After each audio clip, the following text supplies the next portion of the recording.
In today's video, we're going to be talking about what Adam did when he got back to his hometown in Canada.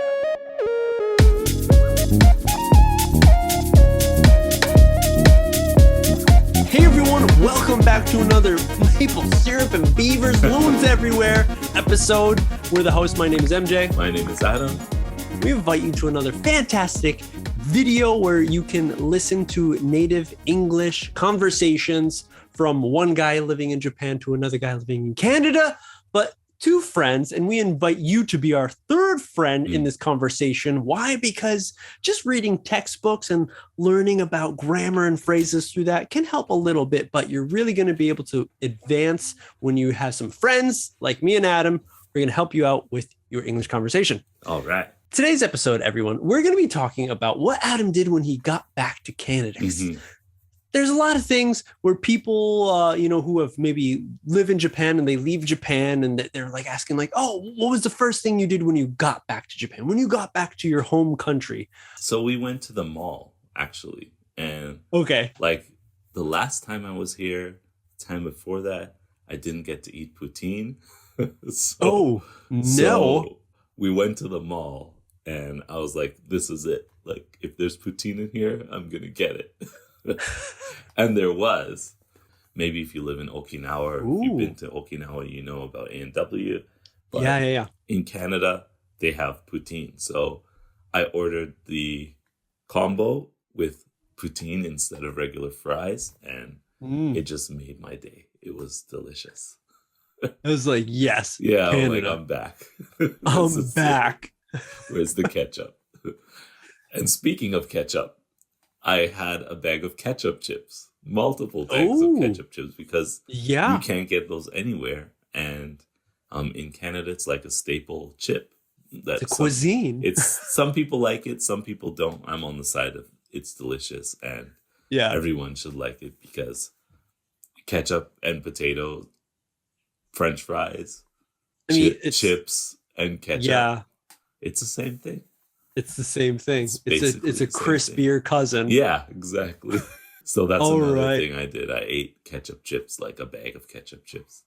Whoa. So two foods sounds like, big, again, like you mentioned, big staples within the Canadian cuisine of kind of junk food, fast food-ish. Yeah.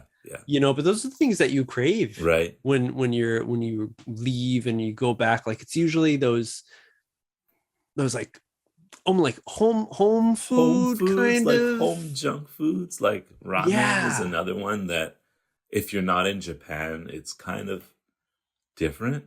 That water's different. Yeah, the water's different. Something's different. There's like less soul, I want to say. The tamashi is not there. So two foods. I think that's a big thing. And what is it like?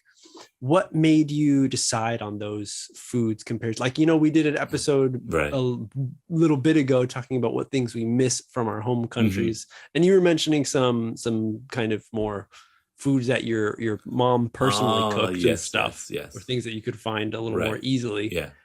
Why did you go out and get those? No, or if not, my mom's here, so she made a lot of the foods.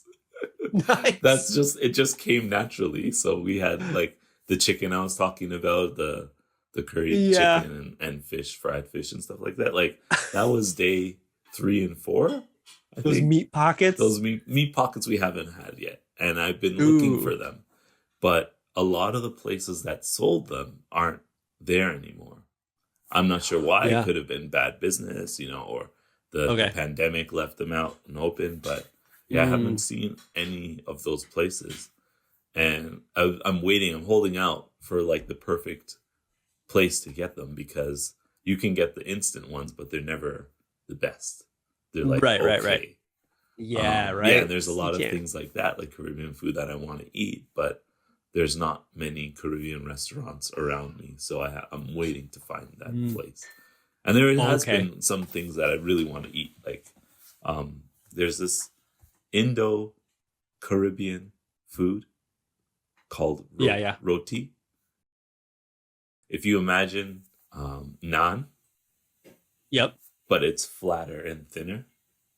into like a sheet. So, and then put all the potatoes and curry into it and wrap it like a burrito. You're and it's gonna like this big. run away from home. Yeah. Yeah, and it's like this big. So Okay. it's called roti, and they Another meat pocket. Another meat pocket, meat and potatoes. It's like a shepherd's pie without the crust. Yeah. In a naan. Yeah, so I want one of those too, but I haven't found. Yeah, send one my way too. Yeah. Okay. It's delicious. Like. Okay. So it seems like it's a lot of food. It's a lot of food. Is there it's a lot of food. Anything? Yeah. Was there anything? Which is totally fine because I think that's the one thing that you pretty much can't replicate. Right. The same kind of flavors. Yeah. Depending on different places that you are. Right. Of course, you mentioned that you went to the mall and stuff. Was there's something like that, like a certain park or a certain area of your town that you also was like, hey, I want to go there? Yeah. There's a lot of parks around my area, but we went to. So there's El Dorado Park. If you're gonna end up searching and knowing exactly where I live, El Dorado Park. Yeah. That it's a great park. There's nice trails, but I realized like there's trails almost everywhere. So just walking around the city, I wanted to walk around. So I went to a lot of parks in this area, but the biggest park I wanted to go to was a little bit away, like a drive away. We took the bus and we went there, and it's really nice. The kids had fun in the water area, the open water park. Of course, I got wet as well. And the thing I realized, took off my shirt, is that there's these parks and they have splash zones, is what they call them. Okay. And it's basically free to play in. And I was wondering, like, why? How do they afford to spray all this water all day long? Like, kids will just push the button and the water turns on. Yeah. And you can play for free as long as you're there in the park. So, it's just one of the things that surprised me about, the parks here is there's many, for one. In my area, there's like 4 or 5.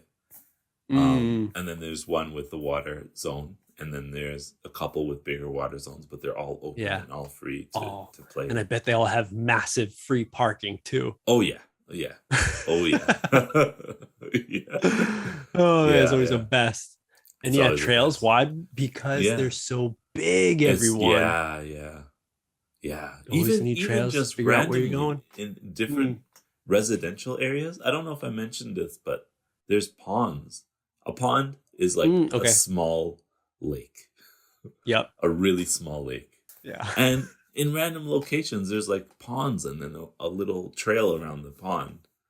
Yeah. I'm like, where am I? This is weird because there's houses and then there's this pond. And then there's more houses and then there's another pond. And then there's trails to go around. So it's well put together. But that's one of the things that I was looking forward to, just the nature aspect. Within the city, kind of close to the city. Yeah. There's a lot of that. Yeah. Man, see that, like, that's another thing, to my video of like up in being up in Tohoku, or I guess kind of just Inaka, the countryside of Japan. Yeah. Feeling very similar to North America, or at least the areas that we grew up. Sounds like they're pretty similar. Of you get a lot of more space and that makes it feel like, this is kind of like North America or something. Right, yeah. At least in our areas, of course, there's plenty of cities and stuff, but very interesting, everyone. Hey, hit that like button or let us know in the comments down below if you would like Adam to possibly do a little reconnaissance, to show around what parks are like in Canada, just see the difference. Let me know in the interesting. That's it for this episode, everyone. Hopefully you enjoyed listening to the story of Adam. First things he did when he went back to Canada. But that's it. Hopefully you enjoyed it. Again, Adam merch. Go check it out on the website. A lot of cool stuff. But yeah, that's it. That's it. We'll see you on the next step.